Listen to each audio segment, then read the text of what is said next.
It's time for a weekly segment on the sidelines, of course, with Bob Bellacicco. Bob, so much going on right now and some big games coming up. Big games and a lot of games coming up for the Windsor Spitfires. They have 3 home games in the next 4 nights coming up. Windsor looking to rebound after losing to Sarnia, their only second loss of the season.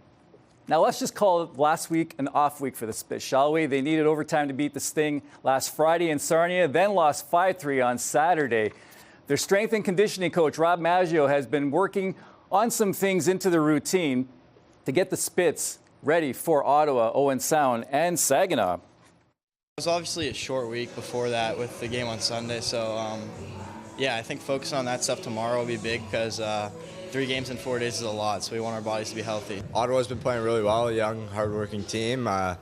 Owen Sound, obviously, we lost to earlier in Owen Sound, and yeah, Saginaw's got some good guys that they brought in this year, and they're looking pretty good. So it'll be a good test for us to see how we can handle 3 games in 4 days. It's going to be tiring against 3 good teams, but excited.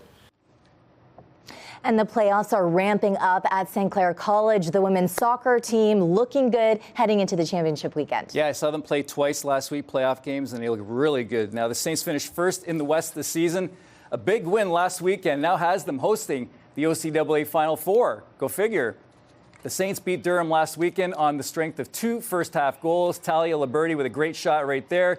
Then it was Natalie Kersey using her speed down the wing to set up Lily Jazz for the shot. St. Clair will play Humber at Acumen Stadium Saturday at noon. Mark it down on your calendar. Head coach Stephen Eny likes the matchup against the Hawks, who finished 3rd in the West. Humber, I highly respect a team like Humber. Humber, Seneca, Centennial. They're all 3 great teams. Respect them very highly, but I also believe in my team. So I think it's going to be a great matchup, and the best team is going to win.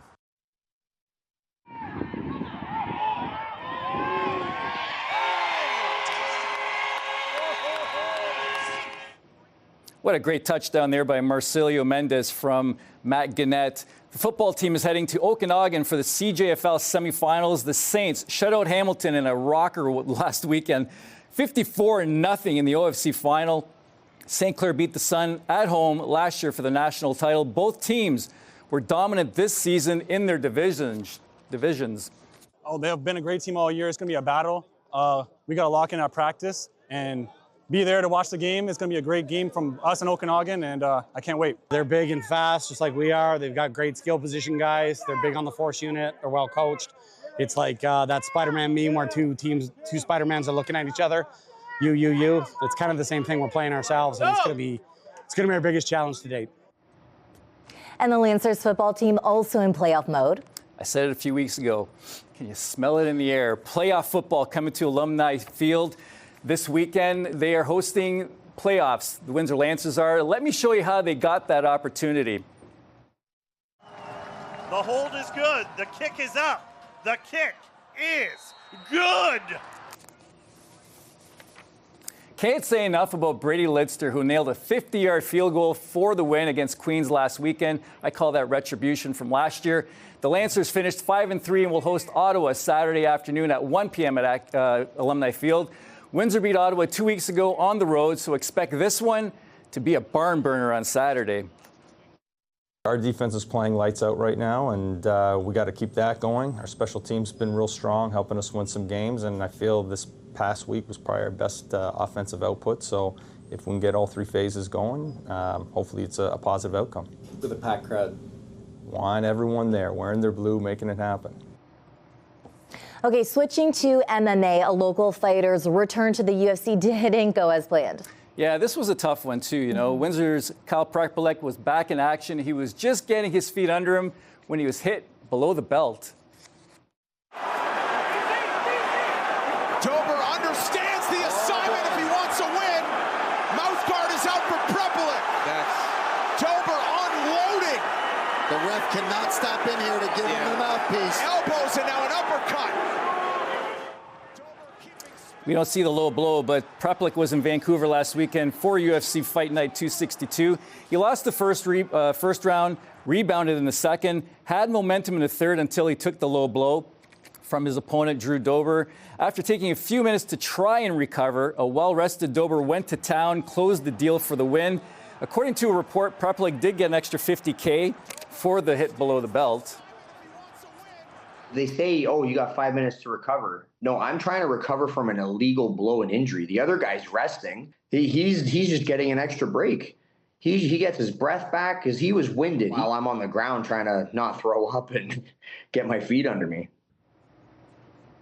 Yeah, he got squared. That was a tough one to watch, and I feel bad for him because he probably could have rode that momentum to a win. Yeah, his face looks awful, poor guy. Yeah, no one wants to take that type of hit. Okay, we also obviously have to talk about the Blue Jays heading to the World Series for the first time in 30 years. Of course, and you know what? It's great for the city of Toronto, great for Canada. The Blue Jays are soaring right now. Game 1, Friday night at the Rogers Centre. CTV's Heather Wright shows us how the Dodgers and the Jays match up.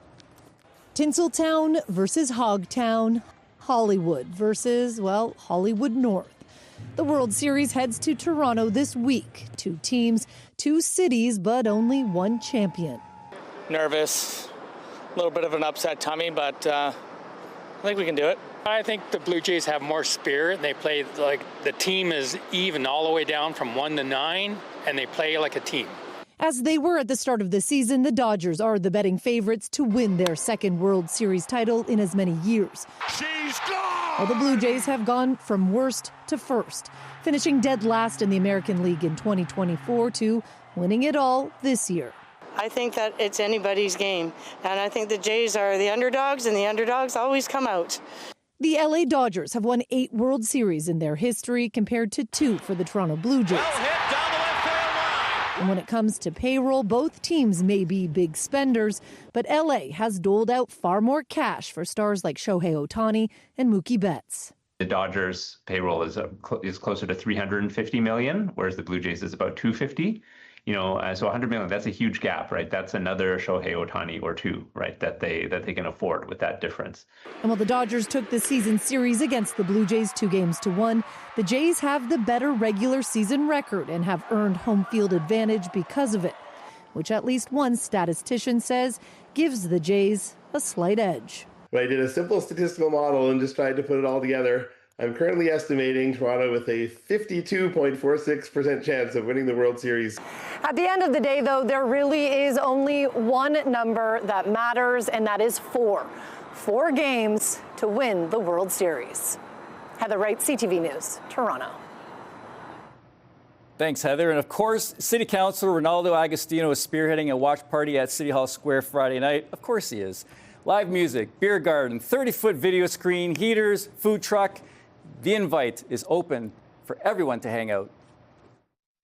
Like, it's going to be such a fun thing. And there's a lot of people who haven't seen the new Civic Square here yet. So it's going to be an amazing event. We're going to have everything in blue and white, including the water. So for Jays fans, for baseball fans, and even if the odd Dodger fan wants to show up, because I know there's like 1 or 2 of those that exist around here, they're invited too.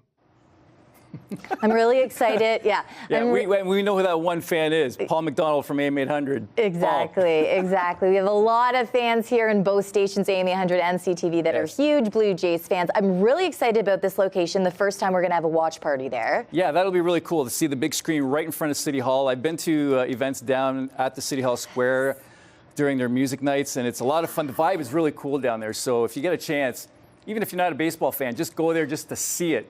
Soak it in and enjoy it. Yeah, we did have some Lions watch parties before in the past. The excitement is so incredible, breathtaking. I'm excited. Hopefully I can get there, bring my kids along as well, just to have some fun and just be in that atmosphere, have a couple cocktails before, who knows? Who knows? But it's going to be a good series, I think. Who wins? Let's flip that one up in the air. You saw the disparity in the payroll. A difference of $100 million, a lot. Oh, my goodness. Who knows where this is going to go, so... Go Jays, though. Okay, thank you, Bob Bellacicco, for On the Sidelines tonight.